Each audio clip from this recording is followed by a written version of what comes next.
بسم الله الرحمن الرحيم الحمد لله رب العالمين والصلاة والسلام على رسول الله صلى الله عليه وسلم. waxaan maanta shirkan jaraa'id u qabtay inaan ku taageero wafdigii Puntland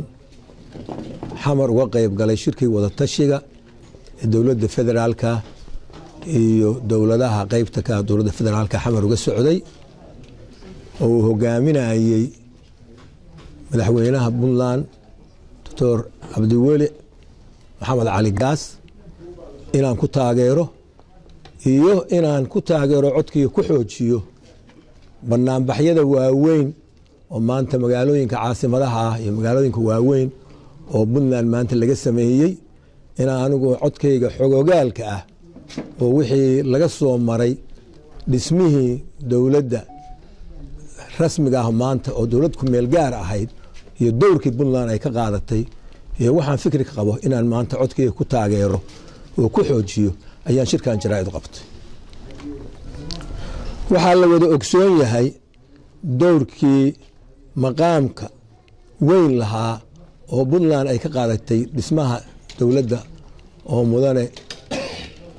xasan sheekh maxamed oo maanta madaxda ka yahay. dowrkaas baa la wada ogsoon yahay. waxaa kaloo la wada ogsoon yahay mowqifka ay Puntland iyo meesha ay ka joogto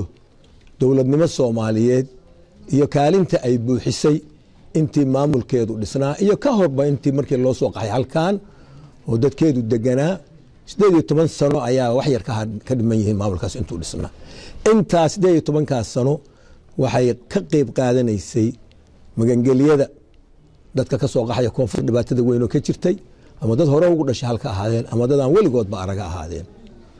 intii maamulkan dibada loo aasayna sidii dowlad Soomaaliyeed ku dhismi lahayd bay shirar badan kaga qayb gashay oo geed walba u fuushay oo anigu laftigaygu aan ka mid ahaa dadkaas ka qayb galayay shirarkaas dowlad Soomaaliyeed. waxaa la wada ogsoon yahay markii waxa kale oo dhan laga soo kaco 2012 iyo 2011 ka horay bishii December shirarkii iyo heshiisyadii lagu gaaray Garowe oo la oran jiray afka qalaad lagu oran jiray Somali National Consultative Constitutional Conference ama shirarkii dastuuriga ahaa oo meel kale oo Soomaaliya lagu qabtay inta la waayay Puntland kaliya lagu qaban karay oo Garowe lagu martigeliyay heshiisyadii ka soo baxay oo dhaqan galay oo maanta dastuurka Soomaaliya oo jira ay ka dhashay kaasa la wada ogsoon yahay cid walba waa ogsoontay ku cilaalinteeda waxba tarimayso. heshiisyadaas kii ugu dambeeyay oo Garowe labo lagu sameeyay oo ahaa waxaan protocolka loo yaqaan dabadeedna lagu aqoonsaday dastuurkii Soomaaliya oo ku meel gaarka ah oo lagu saxeexay magaalada Nairobi bishii June 2012 oo beesha caalamka oo Soomaaliya qaabilsan Nairobi oo dhan ay joogtay. dastuurka halka lagu saxeexay oo lixdii saxiixayaal oo road mapkaas waday inay dowladnimada Soomaaliya ay ka saaraan ku meel gaarka ay wada saxiixeen. awna gadaal ka saxiixay wakiilkii sharciga ahaa oo xogayaha guud oo qaramada midoobay SRCG oo magaciisa la oran jiray Ambassador Augustino Mahiga oo maanta ah wasiiro khaarijiyaha dowladda Tanzania oo aan ka fogeyno dowladaha East Africa oo ayna walaalanahay isku mandaqada nahay kamid ah oo saxiixay heshiiskaas iyo dastuurkaas shirweynihii lagu qabtay 1 August dastuurkaas lagu aqoonsaday oo lagu endorse gareeyay 840 iyo qofka ay ka qayb galeen ayaa lagu aqoonsaday dastuurka federaalka rasmiga ah buu noqday. koobiyadiisa aan hayno meel bayaala inkastoo gacanta la geliyay oo wax badan ka qoray wixii gacanta la geliyay wax ka jira ma aha. waxaa lagu doortay nin baa lagu doortay madaxweynaha wuxuu dastuurkaas uu aqoonsaday qodobkiisa 138 inay valid tahay. wuxuu aqoonsaday heshiisyadii lagu gaaray Garowe ayuu aqoonsaday 138 qodobkiisa 64na wuxuu aqoonsaday in dowlad barlamaan Soomaaliyeed oo lagu dooran doono markaa ka bacdi in uu ku dhismi doono doorasho toos dadku soo doortaa markaas waxay ahayd aqalka sare deegaan in lagu sameeyo oo 18 gobol lagu sameeyo 54 ku qoran dastuurkana min 3 bay saas ugu qotontaa aqalka hoosena deegaan loo cesho oo nidaamka qabiiliga oo dadka qaybiyay oo xaq darrada ah oo maanta Soomaali intay deegaan ku abtirsan lahayd dawna reer Puntland dawna reer Somaliland dawna reer gobolada dhexe dawna reer Shabeelle dawna reer Koonfur Galbeed dawna reer Jubbaland ay oran lahayd ay leeyeen reer hebel baana meel isugu keenay wax laga xishoodo oo laga yaabo noqday taas baa lagu gaaray maalintaas waxay u qoran yihiin labada qodob waxay u kala qoran yihiin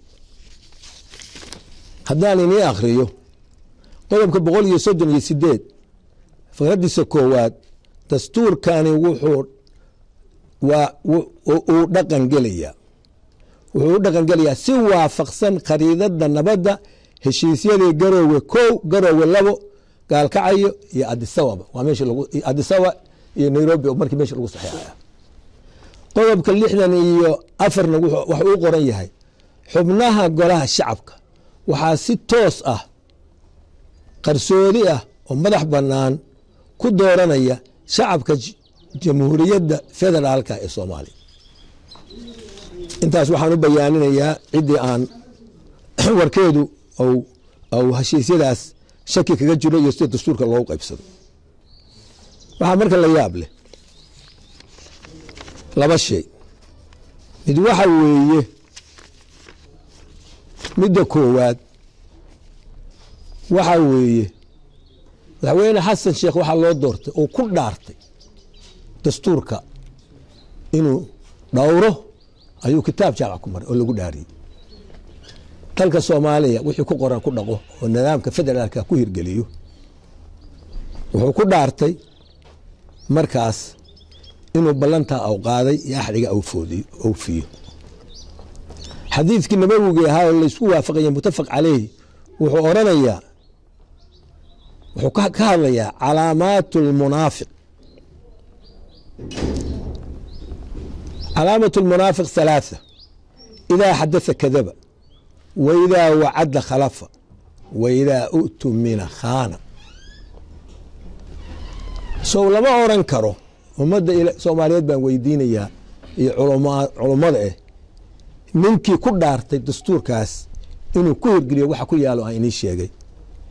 inuu idaa wacada khalafa inuu khilaafay ballantu galay iyo dhaartii soo lama oran karo idaa uutu mina khana ninkii lagu aaminay dowladnimadii Soomaaliyeed nidaam federaalka inuu ku hirgeliyo inuu qaarna is hor istaago oo geed dheer iyo geed gaabanba u fuulo lacag ku bixiyo dagaal sokeeye ka og inaan waxba ka dhismin inta kalena gacan geliyo oo ka dhigto campaign oo doorasho dib ugu soo noqdo oo musuqmaasuq dhex geliyo oo kala soo baxo shakhsiyaad isagu aw raadinayo inay hadhow cod ka siinayaan haddana qaar la isku haysto qaar kalena weli aan la midayn oo ay kala qaybsan yihiin idaa utumina khana idaa xadatha kadaba waa ay hadhay idaa xadatha kadaba ninka shirweynihii 25 la isugu yimi beelsha caalamka iyo maamuladii dowladda federaalka qaybta ahaa shirkoodii ka sheegay shirkii Nairobi shirkii Kismaayo oo lagu kala tegay oo waxba ka soo bixin intuu yimi waxaan ku heshiinay in aanu aqalka hoose ku qaybsano 4.5 ama 4.5 oo wax dokumenti ah oo meediyada ka sheegay iyo cid u dhiibay iyo wax qoraal ah oo salmidna hayn saa u sheegay oo ku ceeboobay soo maaha markaas idaa xadatha kadaba marka culimadan weydiinaya Soomaaliyeed iyo ummadda Soomaaliyeed ninkaas ma lagu sifayn karaa inuu yahay nin munaafiq ah oo aan lagu aamini karin masiirka dowladda Soomaaliyeed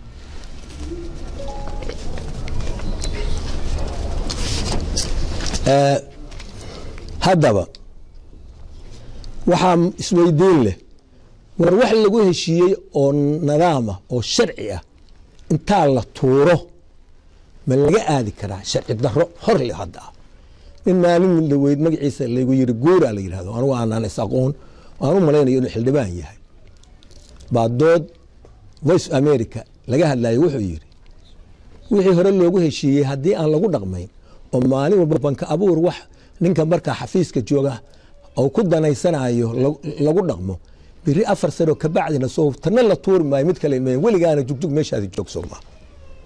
aad baa ninkaas arinta wala helay waan ku waafaqsana waxa marka loo baahan yahay in wixii lagu heshiiyay la dhaqan geliyo sharciga lagu socdo sharci dareen aan loo aadin meesha caalamku ay taageerto waxaan rabaa laba eray inaan kooban qolo mid u jeediyo waxa weeye waa beesha caalamka waxaan u maleynayaa United Nations oo United Nations oo dhan ka jooga iyo dawladaha maanta Soomaaliya kharashka ku bixiya ama naftooda u horayo dhiig ku shubaayo oo igad oo ciidamadooda ay joogaan iyo wixii kale oo Soomaaliya taa kulaya qaxootigooda iyo nabadgelyadooda dibadaha iyo dhaqaaleyntooda masaakiintooda iyo xuquuqul insaanka dhowristiisa iyo in dowladda Soomaaliya iska inay waxaas yihiin baan u maleyn saas ay yihiin u maleyn ma yawaaba yihiin beesha degta koonfurta gaalkacayo ilaa waqooyiga wabiga Shabeello xamar xawaa ka hooseysa degtana iyadana hadal baan soo jeedinay beesha caalamka waxaan leeyahay imista beel caalamiyeed aad jira horta anagu hal beel caalamiyeed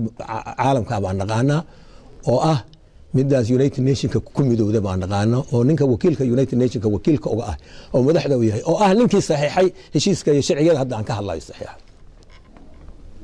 hadii maalin walba baab cusub beesha caalamka niman isku sheegaya ay furaan oo adu markaas hadda ima tirsan inta ay ahayn maanta warga joogay kulli waa ku jiray wakiilka muxuu ahay xogayaha guud qaramada midoobay oo kii ka horeeyay isaga bedelay kii ka sii horeeyay oo saxiixay dastuurka oo saxiixay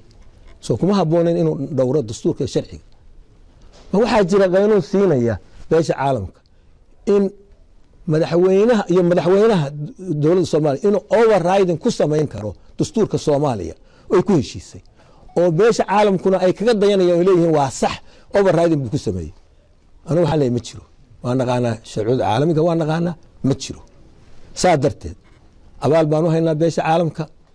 aad baan ugu mahad celinaynaa waliba gaar ahaan dawladaha dariska ah oo dadkii Soomaaliya markii u horeeyay qaxeen mugan galiyay oo maanta Kenya ay hayso qaxootiga ugu tira badan Ethiopia ay hayso qaxooti Djibouti ay hayso Yemen oo badda daris nagalaan ay hayso iyo ciidamada ay u soo direen oo dhiigooda u shubaaya in dawladda Soomaaliya ay dhasato aad waxaan u haynaa abaal weyn u haynaa oo kale dawladaha reer galbeedka ah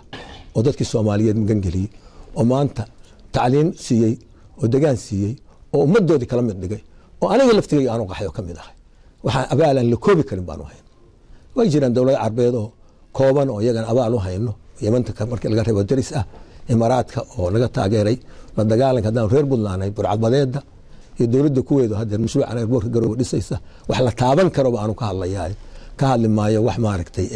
sadaqooyin lagu biirbiiriyo maaragtay adahaas masaakiinta wax wadwadiya ka hadli maayo oo tijaarta dariska wax la taaban karo aan maanta sheego laba mashruuc baan ka hayno aad baan ugu mahad celinayaa markasta oo shir caalami tagona waa mahad celiyaa nimanka reer galbeedka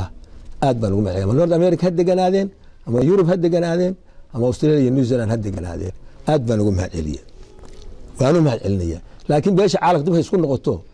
hadda Soomaaliya iyadoo ay leedahay anaga maamuleyna hadda iyadoo ha maamusho United Nations Soomaaliya xorriyadda gaartay 10 sano waqti aniga iskuulka la geeyay waa garoosan karaa hadda macquul noo sheegaan anaga maamuleyna xorriyad gaarsiinay waa wax gooni laakiin nin had badanaysta wuxuu suuqa la yimaado inay ku taageeraan ma garaysnin waa inay faraha kala baxaan wixii arrimaha gaarka Soomaaliya ah intaas aan uga mahad celinayna noogu ekaadeen intaas aan ku leeyahay meeshan Soomaaliyeed anagu aan dariska nahay oo koonfurta gaalkacayo ilaa waqooyiga wabigaas Shabeellaha hoose jooga xamarna hadda iyagu maamula gacanta ku haya waxaan leeyahay ninkan odaga ah iyo maamulkiisa meesha jooga idinku in dhex degan yahay waxa maalin bayna haysta waad u jeedaan baar fariisan weeyeen maqaashi ka cabbi weeyeen caruurtiina iskuulada dhiganaysay jaamacadaha lagu qarxinayo magaciis lagu qarxinayo waad u jeedaan anagu ilaahay xamdigiis nabad baan ku jignaa dalool Soomaaliya dhul ahaan baan deganay population ku dhow baan degannahay waxa ka dhacaa ma jira way dhicaan wadan weeyo wax kasta waa dhici karaa mar way dhicaan jidantiyaal iyo dagaalo wax waa iska dhacaan laakiin meel nabad lagu wada mar ayaan degannahay niman Maxamed gudihiisa nabad ka dhigi karin oo aan ceelasha biyaha gaari karin oo aan bilca tegi karin inuu diyaarad ama helicopter ama oo ku qafilan yahay taangi mooye naga hor dhaqaajiye oo waxaad samaysaan haddaa qancin ka dhaana qanciya wadadii cabdullaahi mariya haddii kale waddo kale dab haystaana mariya soomaali ma hogaamin ka dhee innagaa isu imaana watashanaynaane halkan wufuud waa noogu timi halkan noogu imaada halkan ku watashanaynaane waana salaamantiin assalaamu calaykum waraxmatullahi wabarakaatu